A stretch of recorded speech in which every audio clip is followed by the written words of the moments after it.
Et bonjour, bienvenue pour ce petit week-end, un podcast où on va faire un petit zoom sur la slow life. Alors il faut savoir qu'à l'origine c'était la slow food. C'est un mouvement qui était apparu dans les années 80, inspiré par un journaliste gastronome qui a été lancé pour en fait favoriser la restauration lente au détriment de la restauration entre guillemets rapide, comme les fast-food qui avaient tendance à prendre le dessus. Donc on souhaitait mettre en avant cette alimentation où on privilégiait des aliments authentiques et où on mettait en avant les petits producteurs.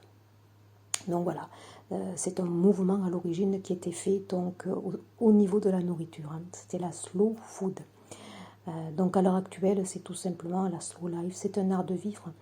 Un art de vivre où on réapprend à vivre plus lentement, à savourer en fait chaque chose que l'on fait pour être dans l'instant présent. On essaye aussi d'identifier nos priorités, les valeurs de la vie vers laquelle vous souhaitez aller. C'est savourer aussi des plaisirs simples. C'est se déconnecter régulièrement des outils informatiques.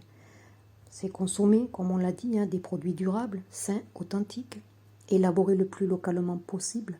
Je le dis tout le temps, à défaut du bio, tournons-nous vers le local, qui est parfois beaucoup plus sain que le bio, qui transite beaucoup, qui vient d'un pays parfois étranger. Et dans nos assiettes, le bio, là, il est plus bio. Il faut savoir que quand ça transite, un bio, il perd énormément de sa valeur authentique. Donc pensez aussi à votre vie, pensez à ce que vous voulez faire de votre vie. Ne pas être dans un schéma mental où on a l'impression de subir un quotidien.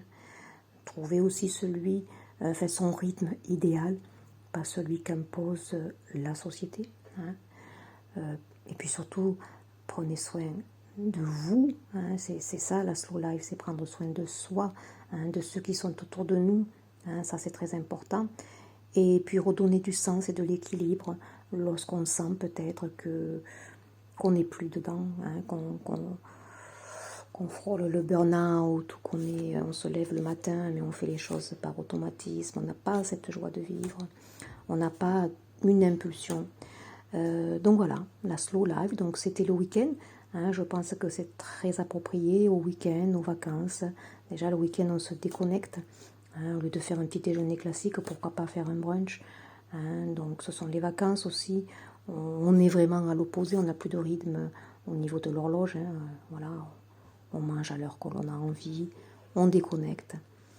Donc allez, pour ce petit week-end, on applique la slow life. Et puis si ce sont les vacances, écoutez, vous faites perdurer un petit peu, juste histoire pour la rentrée de ne pas oublier qu'il faut prendre soin de soi et ralentir le rythme quand il le faut.